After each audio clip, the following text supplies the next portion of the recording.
Three, two, I can't even get the fingers right today. Welcome to the Creator Town Hall. I hope you're doing well. This is episode 33 and a third. See what I did there? We're talking about music nostalgia today. So if you want to go back in time, if you want to join me on a journey back to the early days of music, of recording, and participate in a bit of a chat, just a bit of a yarn about what you've used in the past, your favorite media. Do you still own physical media? Was your first album a record, or was it a cassette, or was it a CD? We'll talk about all of that. But I didn't want to just sit here alone and gasbag to myself. So I got my favourite fellow gasbagger to join me, and that is the one, the only. Oh no, it's Jade Starr's evil twin. It's Hello. Terry. Hello, I'm Terry. You're Terry Starr. Toothless. Oh, Hey Pete, how are you? I'm doing well. That's super distracting. You actually look like someone I know, and that's even more distracting and weird. But I don't want to. No, let's not go down that. What's going on with you tonight? And how have you been trucking lately? You ready to talk about? You ready to go back in time and get a bit nostalgic? Yeah, let's go Kylie Minogue and sit back in time. Yeah, I'm good. Yeah. It's a really hot night here in Melbourne. It's raining. It's been hammering down, but it's really hot. But I guess we're heading to summer, and that's a good thing. It is, yes. It is summertime here, and I know it's fall heading into winter for many folks in the US and Canada, but they're all probably asleep. Apart from crazy people like I have an idea who I see here in the chat, the folks in other parts of the world are probably still snoozing because it is early. But we do this show because the folks in the UK and Europe who are usually having to watch you and me late at night, because we normally do the morning stuff so that the US and Canada folks can watch. So we do this show a little bit later. And not to bury the lead, but you and I are also both, straight after this show, going to be over on Mike's. Now, I always get the name wrong. Featured Artists Live. Whatever. It's just a YML ripoff, really. Let's call it what it is. Things. Stuff and things happen with Mike.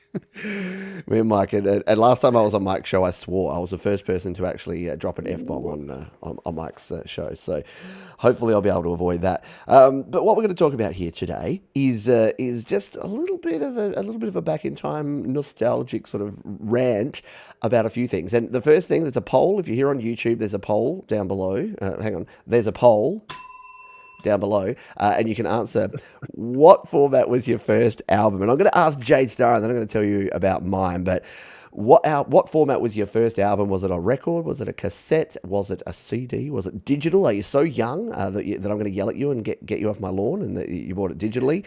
And what was it? So Jade, I know you ask this question on your interviews every week, but what was your first album and on what format? My first album was on vinyl, and it was from my grandmother, and it was Kiss Unmasked. It was the one with all the drawings on the front, so the cartoon, and basically all these this press guy was following them around trying to catch their makeup. That was the premise of the thing, and at the end he catches on the little comic strip on the front.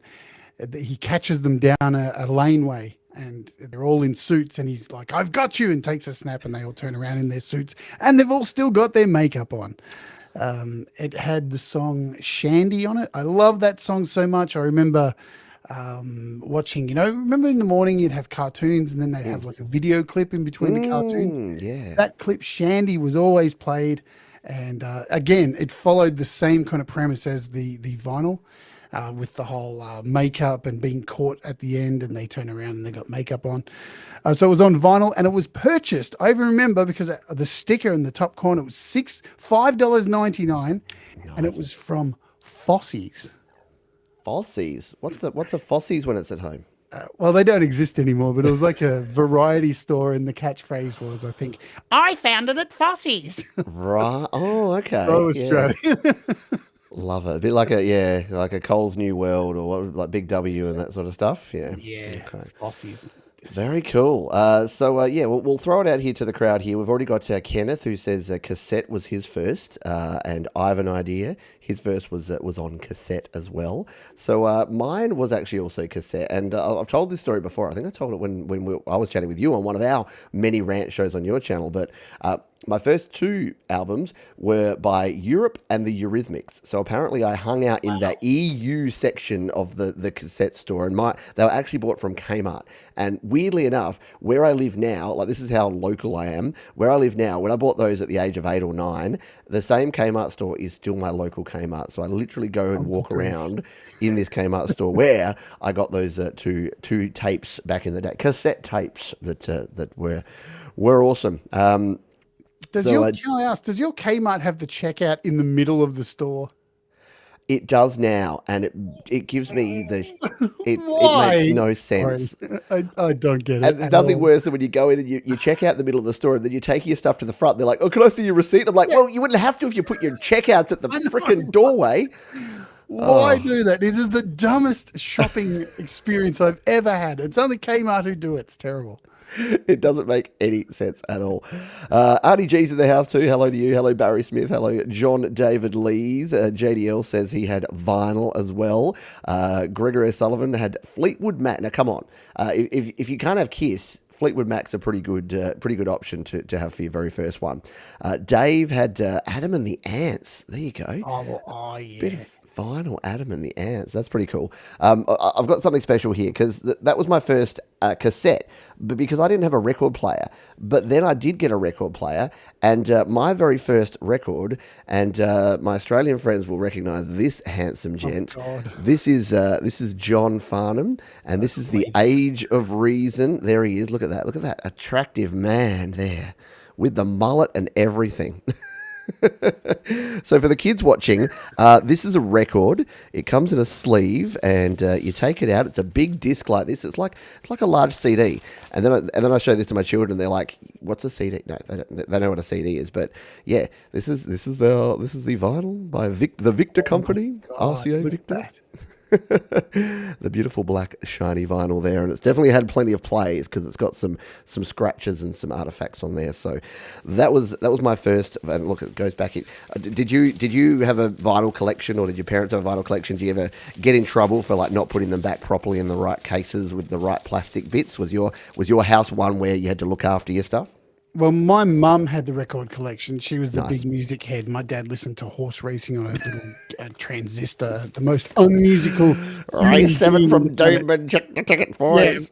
race 3, number 3, Doonbin. Oh my God, dude! It was the most irritating thing. But I had a record collection from a really early age, and it's interesting how I started my record collection. My nan was quite sick, and we had a granny flat out the back, and I was the only one who went out and looked after her. And every week, I'd go out and clean out her porta potty. Not a really good job. No one ever really wanted to do it. And my nan paid me very handsomely. So that went to all of my records. And by the time I was 16, I had like 600 records or something, all Jeez. metal stuff. Because she used to flick me $50 a week. And it was quite easy just to go and buy everything. So, but I don't own any of them. I lost them during playing rock and roll, moving house to house, Yeah. living as an artist. You sell them off, you're desperate for cash because you're a struggling artist. And now I own Apple Music now.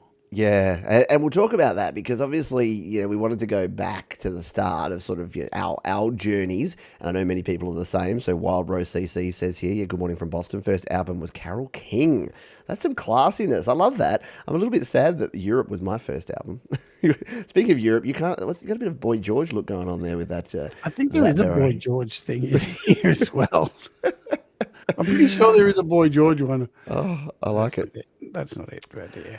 Oh, but I've lost my train of thought now. I'm being distracted by by Jade's toys It's a over there. miracle. Yeah, so I was talking about buying music. So that was the weird thing for me. And again, for those that are here in the chat, and you know what, I trust the chat people today. So why don't we throw the chat up here so that we can actually see what people are saying here. I know I'll do that, and then I'll just be like balls. But yeah, so buying your music, and I think that's something that's kind of lost these days in the $9.99 a month Spotify world, where everyone just doesn't own anything, everyone rents everything, but you get unlimited everything. It's kind of gone away, hasn't it? So I feel a bit sad that kids these days don't get to go to the record store and go and flip through the crates and find something and listen on here in Adelaide there was a Virgin Megastore, but when I was buying a lot of CDs back in the 90s, and you'd have those booths where you'd actually there'd be like 6 of the most recent release CDs, and you just put these headphones on, you'd be able to press the button and listen to each one. You'd be like, Those ooh, good old days. which one should I go for? And CDs were like, here in Australia they were $30. So that was a lot for someone, again, for a struggling artist or what I was, which is a dude that worked at KFC. I was making maybe $100 a week. And that was, to me, that was usually 2 CDs and $40 of McDonald's and KFC to eat during the week. Or if I was feeling a bit, if there was a really good album out, it would be 3 CDs and like 10 $1 cheeseburgers that I'd eat for that week. So that was kind of it. Did you? After your grand and your record collection, getting into sort of the CD era through the 90s, do you still, or did you have a big collection of CDs? Was that something that you got heavily into? I still have a pretty big collection of CDs. I just was going through them tonight because I have probably about 4 huge boxes full of them. The problem was for me buying CDs, the price, because back then, back in the 90s, man, like metal stuff was all import. Mm-hmm. Like you couldn't go and get like Morbid Angel and all the Napalm Deaths, all these bands in like your Brashes and all that kind of stuff.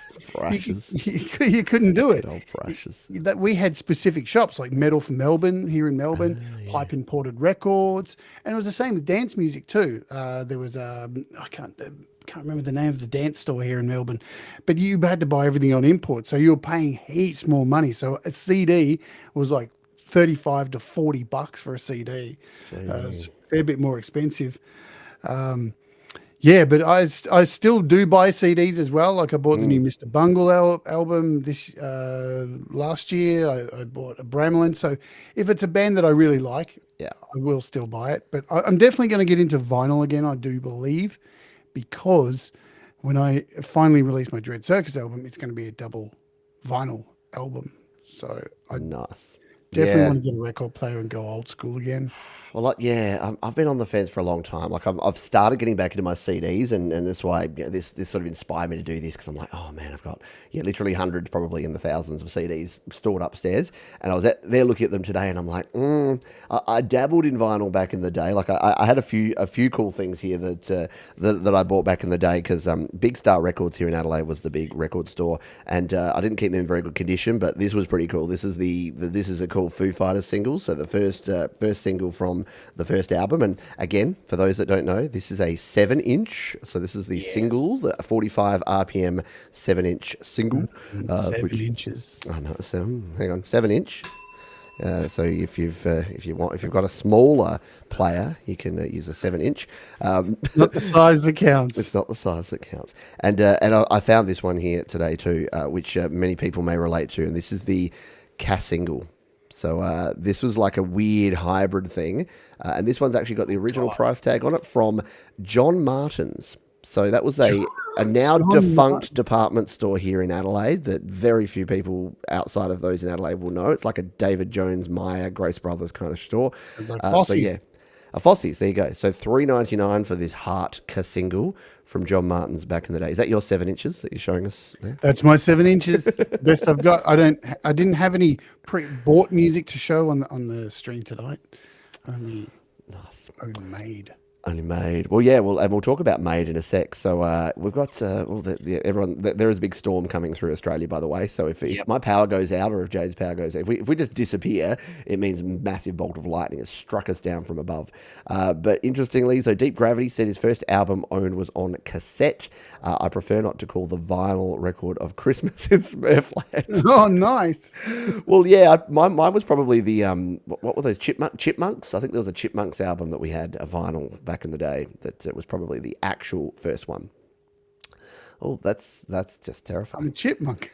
Oh, I'm a hamster. It's closest thing I can do. I hope you do this on Mike's show, because Mike kind of likes to get serious and will. talk about the music, and then you're just going to be like, the hamster says this was a great one. Yeah, Murphy loves the CDs and 4X. First album I bought was Adam and the Ants as well. Kings of the Wild Frontier. Very, very cool. Can I say what my second album was that I got? Yeah. Was My Sex.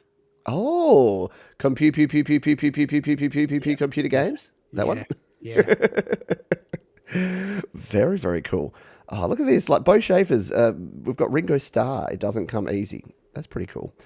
Yeah, let's talk 8 tracks for a sec, because I know that we talk records and cassettes, we're going to get CDs and digitals, and then we are going to talk recording. So we're sort of talking about music listening here in the first half, and then we are going to talk about recording as well, because that's obviously what you and I are into these days and what we talk about a lot. But I know that for the US folks, 8-track recorders, 8-track tape machines were big in cars. Now, correct me if I'm wrong, Jay, but here in Australia, they just didn't exist. I don't think I ever saw an 8-track apart from on movies and TV shows and stuff in terms of an 8-track cassette, 8-track tape player. My first major girlfriend's family had one, Okay. and it was really cool. And they didn't let me touch it because it was so cool. So, but yeah, it was so fancy pants. Yeah. I really wanted to touch it, but I knew I would have stuffed it up. So, Yeah. Well, yeah, and it's probably similar to the reel to reel. So my dad actually had an old reel to reel. So he bought like 7-inch reels where it was, you literally had to put the tape on and then do it. So the 8-track was similar to that, but it was like an endless loop cartridge that you'd have to stick in this machine. And I'm like, oh. Yeah, now that I see them, now that it's the future, I'm like, yeah, that would be kind of cool. A bit retro. I like it. Gregory they cost a O'Sullivan's- lot on eBay. Have you seen how much they cost on eBay? Have you yeah, seen how much a everything. Tascam 4-track costs on eBay? I do, and hold that thought, because I've been looking at something, because I've So been have I. coveting the It's like the original one that I had, the 424 Mark II, and Jeebus, yeah, you can't pick one of those up under 500-600 clams these days, which is kind of crazy. 700 is the one I need, because Yeah. I think I've got about 60 tapes just Nice. full of stuff I'd love to go through. Yeah, yeah. Well, yeah, and well, I'll save it for the recording, because I got something down below that we'll talk about a bit later. Well, I can't even. My bell's not even working now. Already, how much? It's all going to plan. That's exactly right. I remember my Down below. oh Jesus. That's the most terrifying one. I remember my grandfather playing Lena Martell on an 8-track in his car. Yeah, 8-track was kind of like the car format from what I've heard. So vinyl, cassettes, onto CDs. I went to my CD collection here, and I found this. I found my Nirvana box, and people would probably remember these. Did anyone have one of these style where you had these big black things? They came in like little 15, 30 or 60, and everyone's shelves in the 90s were just coated. If they were a music fan, you'd walk in and you'd go and like you could get the little spring-loaded thing, and you'd pull it out and you'd be like, oh yeah, that's a good one. Oh yeah, that's a good one. And yeah, everyone would have their CDs like these. You had some of these, Jade? Yeah, I had the 4 rows. Yep, the Four 60 rows, that goes. and I Yep. had about 12 of them. But interestingly enough, none of them contained music. They all contained pirated PlayStation 1 games. Oh, okay. Well, Always been into collecting video games. Like, I'm a big video game collector. So as soon as the jump went to PlayStation, I moved from cassettes on Commodore 64 and all that kind of stuff, and ROMs and stuff, to burnt CDs. And I had literally like 700, probably over 1,000, who knows, all burnt PlayStation 1 games. there you go. We're admitting things. Well, yeah. I'll admit some semi-grey area activity myself, because the mod chip for the LPS1 mod chip, that was a whole thing, wasn't it, back in the day?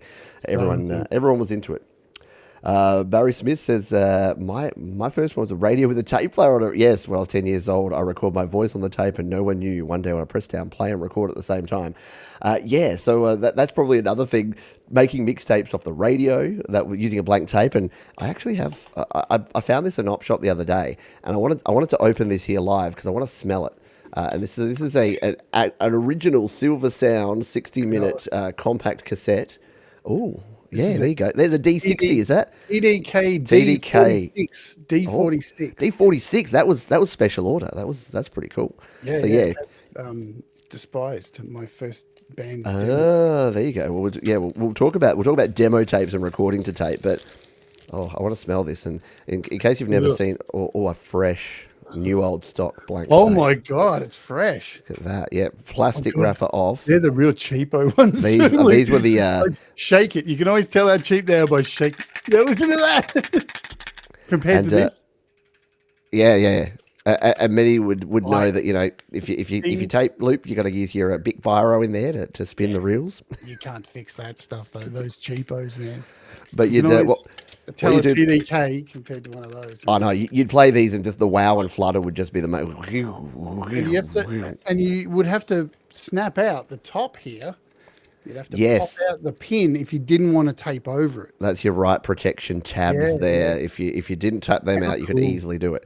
But if you got a bought tape that you wanted to copy over, bit of sticky tape, Sticky bit, tape bit or of blue tape. over the top, and Bob's your uncle, and you're good to go. And of course, your blank tapes always came with these, which you'd turn it inside out, and then you'd put like your tracks. And when you made your mixtapes and you copied them over, or you recorded from the radio, you'd put it on there. So And how there many you go. times, Pete, did you write in pen and then smudge it and go, damn, I have to get another one and start again? It I'm was left-handed, so it happened all the time. to the point where I used to use pencil. Like I got serious about these things because tapes were not cheap. Like these ones are cheap, but the ones you were showing there, and like the TDK ones, like, they were like $40 for a box of like 5 sometimes Yeah. if you were buying like the real top end ones. So it definitely wasn't cheap to do. But it was an interesting time. The kids these days, the ones that I tell to get off my lawn, they don't know quite how good they have it with all their ability to just have everything digital and everything on ones and zeros. But yeah, we were the pioneers.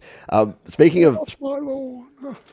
get off my lawn. Speaking of, I don't know if you remember these ones, Jade, but for a while there, so I've got a few bootlegs here in my Nirvana box. So I've got like not really. So Nirvana had an album called Incesticide, and of course there was Outcesticide. That was like the bootleg version of this, and these are pretty well produced for back in the day. And you could only get them at certain dodgy record stores, and they'd be sort of hidden out the back, sort of in amongst it, but they were 100% non-genuine. And then Fosse's probably had these too, but a shop called Cunningham's Warehouse here in South Australia. It's like a budget thing. Did you ever have any of these? The Oh, yeah, unauthorized they CDs? were in the reject shop as well. Reject shop, all of your $2 shops. So at one point, someone had the bright idea because there was sort of some questioning around copyright laws, and someone went, "Hey, we're gonna test this. We're just gonna put out these bootlegs, but we're gonna put big unauthorized across the top and unauthorized across the back because they're just recorded from a concert bootleg."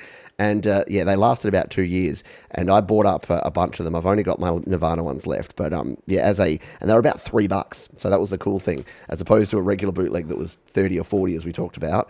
So I bought a bunch of I them. had a lot of vinyl bootlegs.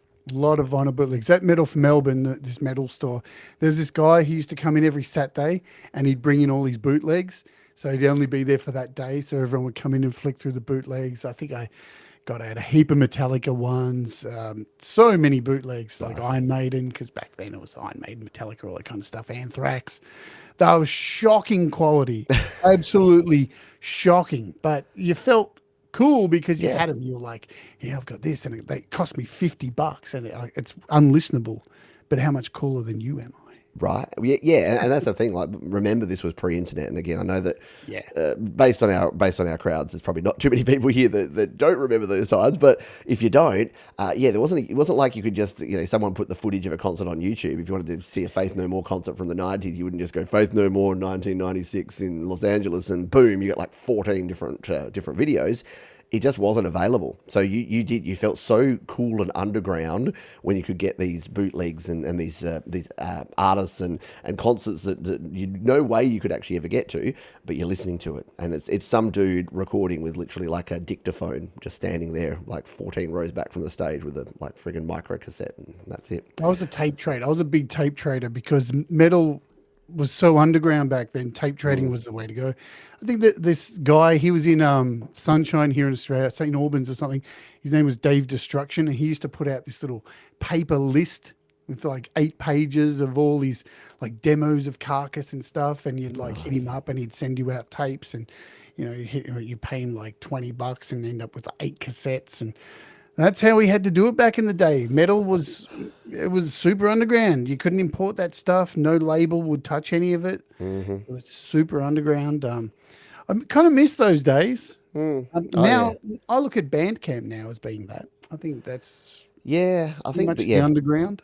Bandcamp is a bit more underground. I mean, SoundCloud was, and then every SoundCloud artist is just trying to be Lil Nas X now because one person made it from SoundCloud, so they all sound the same. And I mean, slaps.com is pretty cool as well. I must admit, I spent some time listening to some artists, and yeah, if you just go into the different groups and find things. But yeah, and I think that's why you and I do what we do. Like you play a lot of independent artists on your shows and things, and I do YML, and Mike's doing his featured artist live show. So I think that's kind of our new music discovery thing, because it's so it can be so bland these days, just listening to what's pumped out, and whatever's in Spotify playlists is usually just people that have gone out and annoyed the most number of people with their fire beat that they'll find, fine, I'll put you on my playlist then, whatever. I open my Apple Music, the first thing that pops up is Ooh, Mike Enjo. Mike, there you And go. even if you go through like recently purchased, it's all stuff from the community. It's ridiculous. Yeah. Absolutely ridiculous how much is community based.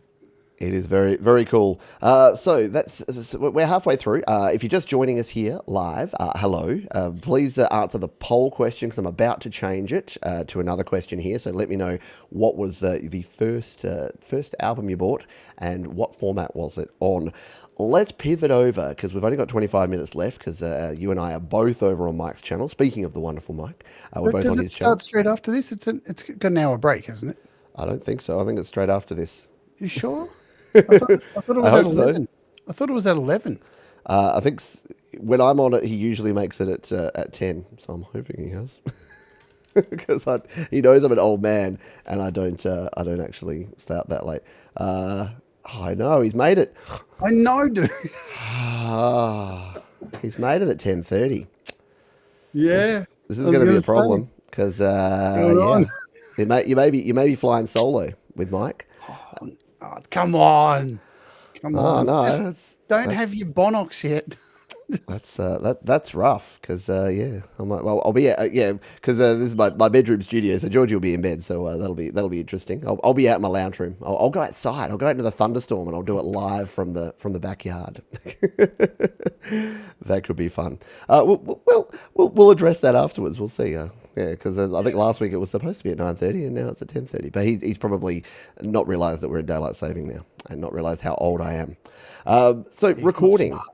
Yeah, recording. What was the first recording experience for you? Was it the 4-track tape recorder? Did you do the sort of two ghetto blasters, or two what's the boom boxes facing off against each other? How did you get your first recordings done? Yeah, like I definitely used tape recorders and microphones plugged in. I used to host game shows and stuff when I was a kid, and we held Kiss concerts out the front of my veranda, because I had all the Kiss Your Face makeup. My mum made me an Ace Frehley costume out of cardboard. It looked amazing. It had Kiss guitars, but yeah, so I used that. But moving on to actually recording, the actual first time I recorded real music, like apart from just singing to radio or whatever, was actually in a studio. That was my first experience recording, was in a studio. Yeah, right. So that I jumped straight into the frying pan, because I was already I was 13 or 14 was when I first started jamming with bands, and they were all older than me. So I was in rehearsal studios really young with people who are in their 20s, and singing in a punk band called Scum of the Earth. And then I joined my first band at random. We went straight into a recording studio, and we paid $350 to record our first demo tape, which I have here. Oh, Which I have here. This is it's probably a bit dark for some reason. At random. See if I can. I can't make. There you go. At random. there you go. Let's see if I can. Day of Judgment. It's all cracked. It's all cracked. We got two Siamese twins joined at the stomach. And there it is on cassette at random. So we paid for it all to be printed up, and it came with a little Everything. Look at that. That's amazing.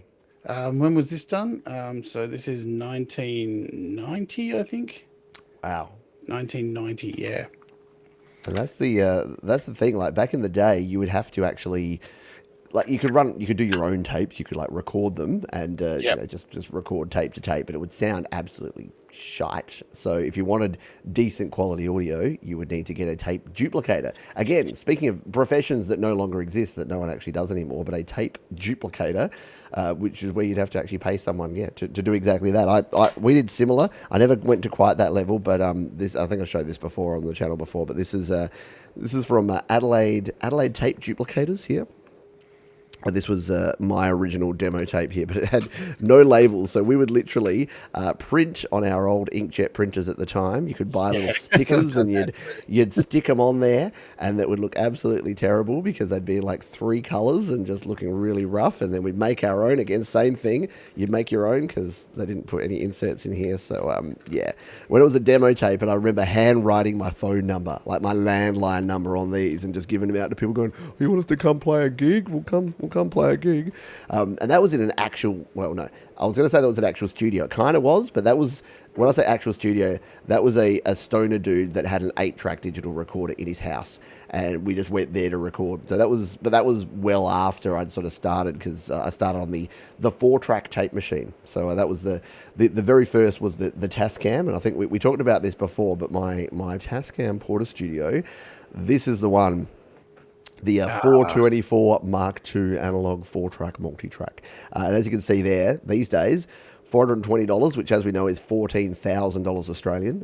So yeah, these things are selling for close to $1,000 for one in decent condition if you actually wanted a 4-track tape recorder to record on. But that was kind of where I first recorded myself, and I had no idea what I was doing. I didn't know an XLR mic from a TS plug, and I would just plug everything in and try and mix it down and try and make it sound half decent, but never quite worked that well. This was the one I had. I had this 4-track. If we can, there it is. Ooh. I had that one. Yeah. Yeah. The 414, yeah, I remember spending a lot of time going, oh, do I get I was looking at that one, the 414, and I eventually got the 424 because I had the digital display. I was like, ooh, look at that. It's so much cooler because it's got a digital display there. Yeah, didn't actually do anything more than that. But, so, like, I recorded in a studio first, and then I got a 4-track, and that's when I recorded this. This was the first, the first Dread Circus demo. It's really, there you go. Ooh. Oh, wow. It has the original artwork from the actual first album that I released.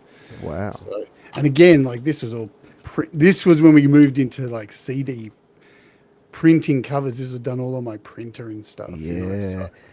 Which is weird. Yeah. So that's weird that you went sort of the other way around. Like most people will start sort of doing the homemade stuff and then go there. So you were lucky enough to hit the studios first. So that would have been a bit of a transition, I guess, going backwards a little bit. I'd already released, like I'd already been in several bands. Like, so Despised was my main band. This was our first demo. I don't have a case for it. Our Despised demo, 92. So again, like this had look at how pro it was. Had a gatefold and a cassette. Then we did our second demo. So that's our second Despised demo. That was this cover was a birthday card I saw in a newsagent. Go figure. So yeah, again, nice. all printed up. Yeah, and then I got into 4-track stuff. I got into 4-track stuff once I started writing solo music and writing acoustic music, because I was always in bands. I didn't need to be. I didn't need to have a 4-track, and I couldn't record anything. Yeah. I even found these while I was looking for stuff, stickers from my old band. Oh wow! These are so old. I showed you this earlier. Flyers from our gigs. Look at these.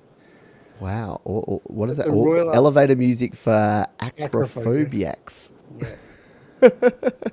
I like it. Very cool. I used to design all these. Good times. Man, good times. Can you hear the rain? Jesus Christ. I can. Yeah, I was going to say, I think either your computer's got a fan that's about to take off, or it's bucketing down there. You're getting hammered. Coming through, yeah. Well, we sent that over because we had a lot all this morning. It was pretty torrential here, but yeah, that's rough. I'm just like, Jay normally has crystal clear audio. What's all that background noise? And I'm like, it's savage. Crap! It's the rain. The rain, Marge. The rains are here. So interestingly, this will tell you a little bit. I've just closed the poll there, and 48% of folks, their first album was vinyl, 33% cassette, 11% was CD, and 7% was digital. So you can basically just do an age comparison by that. You can say who are the ones that are our age? They're that vinyl and cassette crew, and then hello to the 18% of you who are younger than us and never lived in the analog world. You missed out. You did. I reckon it's all going to come full circle anyway. You know, if you go to JB these days, there's heaps of vinyl. Vinyl is happening, you know, and like a lot of people are buying record players. There's a lot of weird record players out there. There's like that brick thing that you can just drop on the record and it drives around. Yep.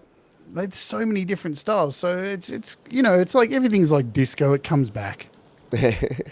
Do you think cassettes are coming back? The sort of the latest thing, like a lot of the underground, like you said before about metal being underground. Apparently, there's a whole sort of not mixtape, but like releasing stuff on cassette now because people want things to be old school. So yeah, my friend's band just dropped an album and it's all on so you can buy it on vinyl, cassette, and CD, and on Bandcamp. So people are doing it.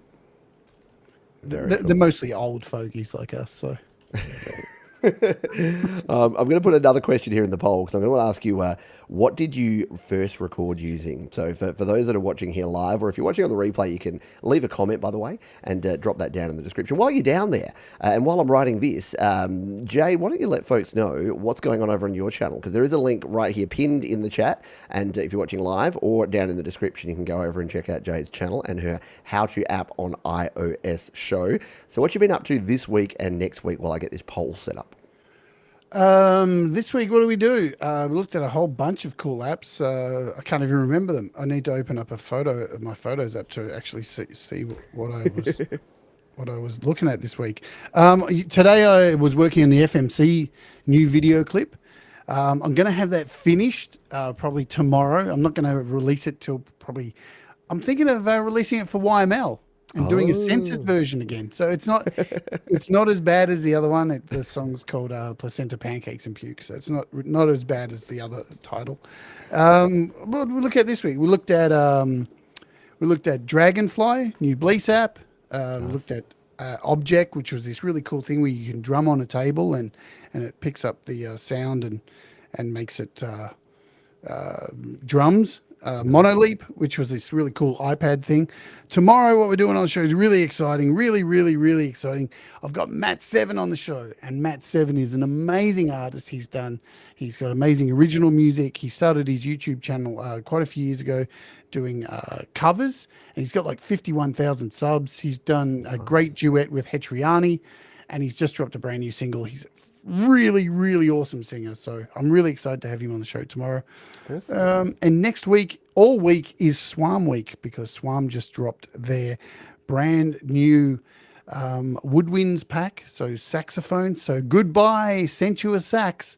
We finally have an amazing set of saxophones. So that's going to be really cool.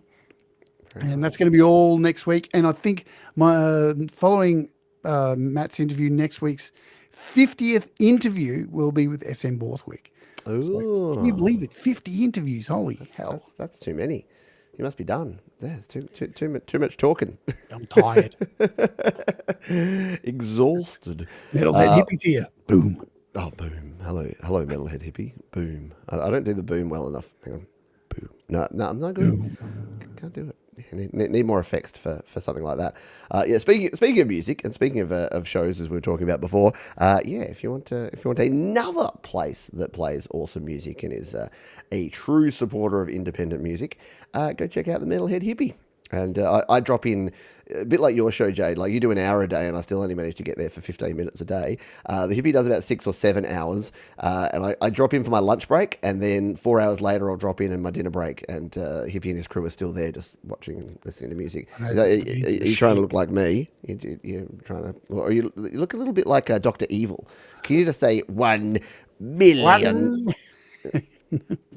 $1 million. Actually, you kind of look a bit more like Michael Stipe. Shiny, happy people holding hands. Oh, man. So, yeah, so recording in the early days, and for those that did record to tape and then recorded into like 4 tracks and recorded in studios and things, the fact that we now have digital recording is a bit ridiculous. What was your first digital recording experience in? Or was the first studio, I'm assuming the first studio you recorded in was probably recording to tape. What was the first time that you saw Yes. digital recording in action? Yes, recording to tape. That's what our first demo, this at random demo, and many demos after that were all the despised stuff was to tape. I still have all the masters. I still have all my tapes. Can you believe that? So then I forget which album it was. I think it was the first despised album we did because we did 3 demos before that. The despised demo, the despised album. No, despised was to tape as well. Then I did FMC in 1999. That was the first music I did to DAT. And Utensils. I did a Utensils album the same year. That was to DAT as well. I think everything else after that I did to DAT because I've got about 6 DATs laying around. I think the first Dread Circus album I did on my own computer. So, and then the second Dread Circus album I did on a disc 8-track. You know that they had those big discs. So I've still got those discs. I borrowed it, the disc player. So I don't even have it to go and listen to the discs. I think nearly every like format you can think of, I've had a go on. It wasn't until so the first home studio stuff I did was using a computer. I think it was a Pentium 3, and I used Pro Tools. Yeah. And it was terrible. It was, I think, the last version of Pro Tools that would run on that computer. The last Dread Circus album that I recorded, I can't even find it. It was sitting right here. Oh, there it is, right in front of me. This one, which I still have a bunch of CDs of. This was recorded. Yes. I have that CD. So I've still got about 400 of these left, I think. So I'm going to give some away soon. Oh. And this was recorded on PC using Logic. Wow. The last version of Logic before it went to Apple, version 5.5. I still have that on this laptop as well. So that's you name it, I've used it. Like, you know, it's definitely I've always wanted to try everything, try everything 3 times or so you make sure you can speak with authority on them, I do believe. Very cool. Yeah, well, and yeah, it is weird to see where everything's gone because, and I mentioned this because Mike at Creative Source, who I may or may not be on the channel of later tonight, he's got a Cakewalk by BandLab group, and Cakewalk is something that I dabbled in really early on, and then weirdly enough, when I got back into recording like 12 years ago, I actually used this, which is the Cakewalk Music Creator 6. It was like a really cut down, dodgy DAW, but it did the job. Like it worked fine. And I remember upgrading from version 6 to version 7 when I got a touchscreen PC, which was like a Pentium 4 or something back in the day, or a Pentium 5. I don't even know anymore. But yeah, it did basically the same sort of things that you do these days. But I remember playing with these, and it's weird that there was these software instruments called like the SI bass and the SI strings and the SI drums, and they're all still there. They're all still there in Cakewalk by BandLab. And when I see Mike and his crew playing songs, I'm like, oh yeah, I remember this stuff from way back in the day. It's very cool. I'm coming back. No, you're just floating now. You're floating down above your head. I'm just trying to get this. Where is it? While you're doing that, I'll go back in time as well, because the other thing that I did early on is that I was a try-hard member of the demo scene. And for those that remember the demo scene, like I had a few friends who like to do coding and things, and I was the music creator for them. And this is what I actually used, and I've talked about this before as well, but this is Scream Tracker 3. This is the latest version, 3.21. This was like a DOS-based sequencer that you created completely with your keyboard, and you would basically enter in the different values, the note values and the timing and the velocity, and you basically program your songs all by hand. So that was my crazy entry into digital music with 8-bit samples back in the day. What have you got there? This is Cool Edit Pro. I still have it on my... Look how cool this is, man. There's the editor.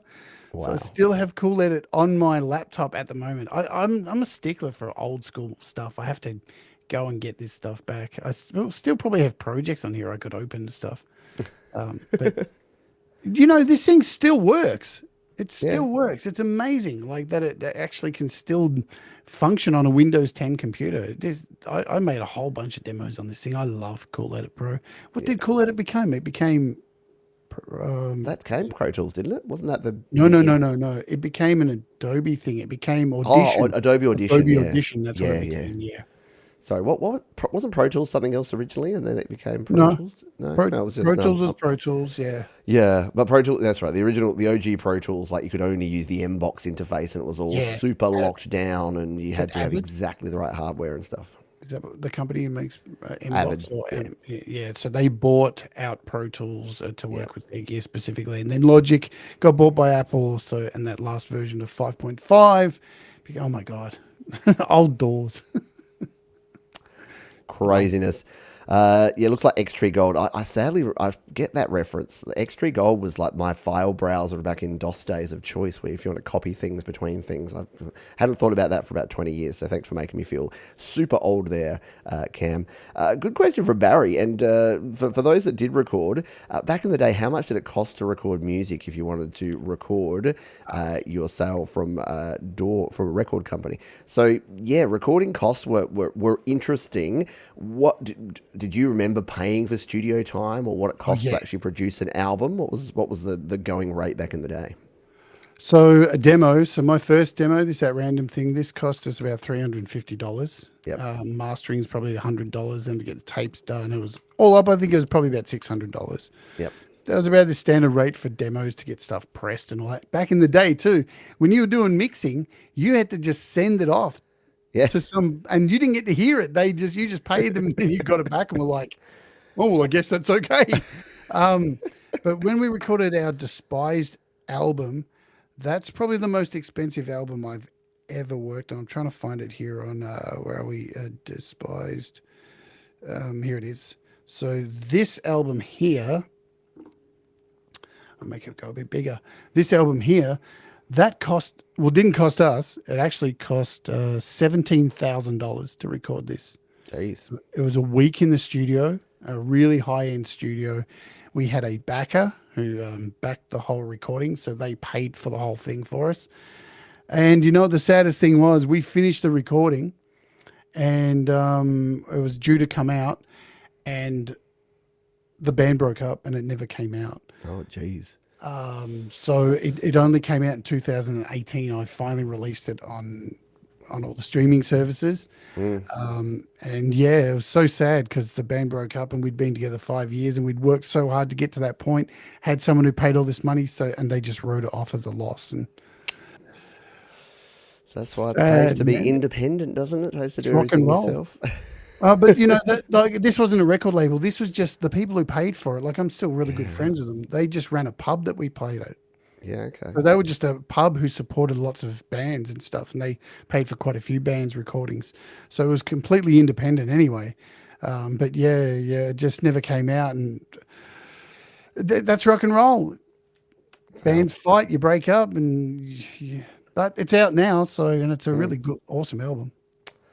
Very cool. Well, folks should definitely go and check that out. I'll close off the second poll in a moment, but I'll give folks that are here live just another final chance to answer that. It'll be interesting, again, to see how many old farts we have here compared to kids who I'm going to yell at and tell to get off my lawn. Yes, there you go. That's the Gladys Worthington. Did you say that was the last one that you have left? The last copy of the Gladys Worthington single, and it even has candy on the inside and a little love heart. I will survive. So Beautiful.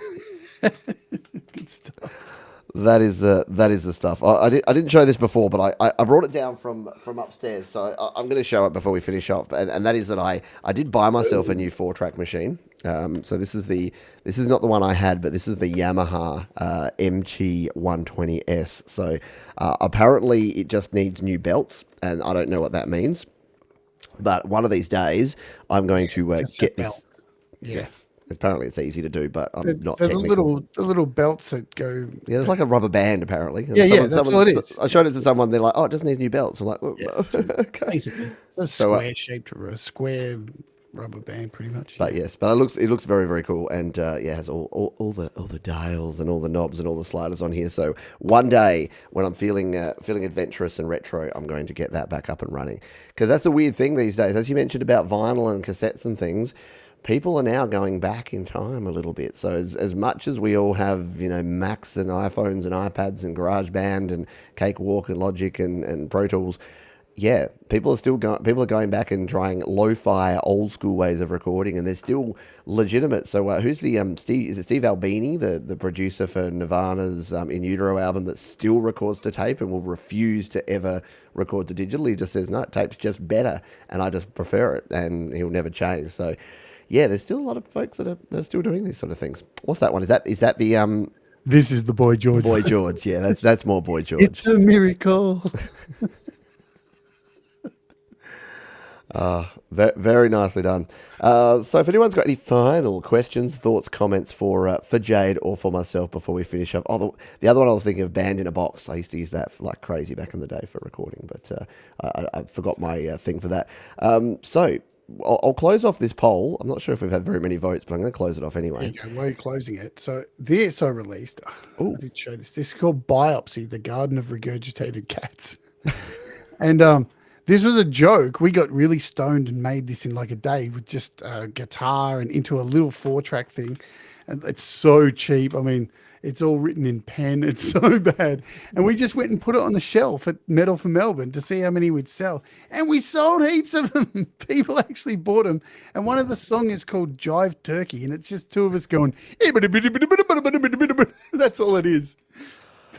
People buy anything, man. Oh, and it just goes to show that for those that think that yeah, it's only a recent thing that Jade has unique and unusual names for bands and for albums and for songs.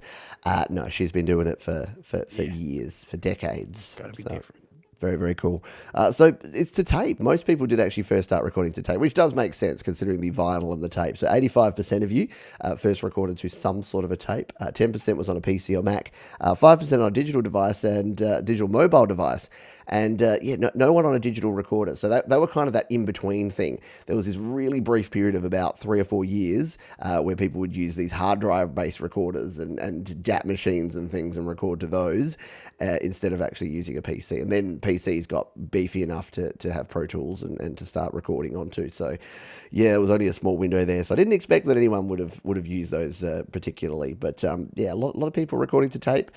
I don't think I'd ever go back, apart from the 4-track, which I just want to play around with because it'll be fun. I don't think if I was recording a full band and I could choose a studio that was digital, where if I make a mistake, they could just fly things around and split and cut and edit and trim and do all the things, versus an actual tape.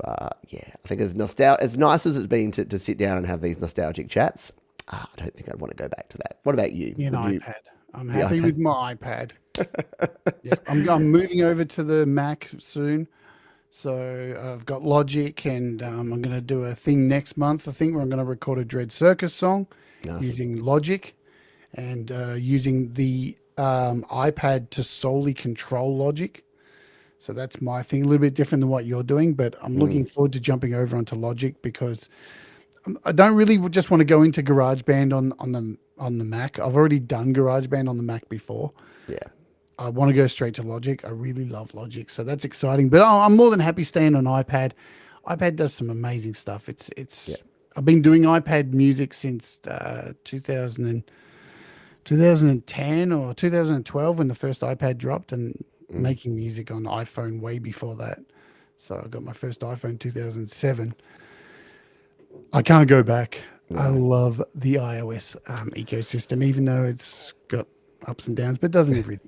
Oh, it does. Exactly right. It's not for everyone, and that's the thing. And we'll probably end on this, that whatever you use, whatever works for you and your workflow, the same with what you like to listen to. If you still like to go out and buy CDs and sit there with your headphones on and play them on your CD player, or you love buying vinyl because you love the look of it and you love having the liner notes and sitting back on your beanbag with your quadraphonic hi-fi, and apparently it's 1977 again, whatever floats your boat, just do your thing. And it's the same with recording, because I know you and I both get people that are like, oh, Android's so much better. It's like, if that's the case for you, more power to you. Don't know what to tell you.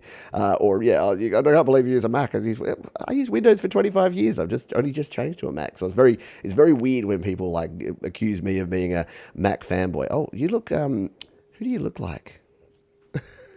You look like one of the Amy's from the Amy ad here in Australia. The ad of that old women power thing. It's that. Oh yeah, yep. Yeah. Okay, yep. I'm following you now. Yeah. Okay, that's terrifying. I think that signals the end. I think when Jade gets bored and When I'm starts losing it. changing her face around, we know that we're going to finish. And now that I know that I've got an hour to relax, I don't really have to rush, but I'm going to anyway because I need to go and pound a coffee if I'm going to come back. I may just to annoy, because you're going to annoy Mike by doing that. I may annoy Mike by because I've got my new MacBook Pro there. I may actually use that and be using the camera and the audio from that and just do it out from my kitchen. So How cool, man, that you got a MacBook Pro. I'm so stoked that Apple reached out, did that. At the same time, it's a little bit of a like, here you go, take this. We want you to play with it for a bit. We know you're going to want it after it. It's the first taste for free. It's the drug dealer analogy out 100%. I'm curious, and you don't have to answer this offline. I'm curious I've always wanted to know to other people, so you don't have to answer this. When people get review units and then send them back, do they then offer you a discounted price? We will find out. I can assure you, I'm not buying this one because they sent me a spec'd out one. If they came back to me and said, "Oh, if you'd like to keep it, you can pay 80% of the value," still a significant way out of my budget. So I don't know either, but I just know that I've got this. It's here and it's going back. So I thought making the most of it. That they send it to you and then you pack it up and send it back, and that's the test. And if they get it back all neat, then they go, all right, here's the offer. We'll give you this percentage off. I think that's how it works. Anyway. Yeah, interesting. Well, I'll find out. Although I'll probably never be able to tell because I'll probably have to sign some sort of contract in blood that says that I'll never tell even if it is. But we might be testing that. I might be testing that webcam shortly on Mike's show because that'll learn him for making an hour past my bedtime for the start of his show. So that Mike, an idiot.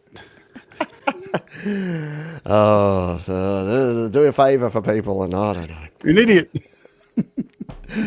All right. So we are done here. Where can people go to check out you and the work that you do here on the YouTube, Jade? Can come over to YouTube at youtube.com/Jade Star. I even have. Oh, look, there it is. And the name's crossed it out. Look at that. It sucks. My little lower third. JadeStar.com, youtube.com/JadeStar. How to App on iOS. Some daily shows except for Saturday. Or you can join my Patreon where I get to, like, every weekend master your music. We have a blast on the Patreon. Heaps. We just passed 50 patrons. And every week you probably see my name on heaps of people's music that's being mastered because that's where it happens, over on the Patreon. Lots of fun. Very cool indeed. Yes, I'm a patron of Jade Star, and I endorse and highly recommend you become a Jade Star patron as well. I'm Pete Johns, and I approve this message. That is going to do it for this one. Thanks everyone for hanging out. This was a blast because I just wanted. I know we talk about a lot of different things here on the show, but for this time around, I'm like, I just want to get a bit nostalgic and go back in time and talk about this stuff. And I thought that it would be a fun thing to do to have Jade here as well to reminisce about the old days and then yell at some kids to get off our lawn. So. Thanks everyone for being here. Thank you to Jade and all of her various personae and characters. And we will catch you next time, folks. Until then, take care of yourself. Take care of others. See ya. Bye for now.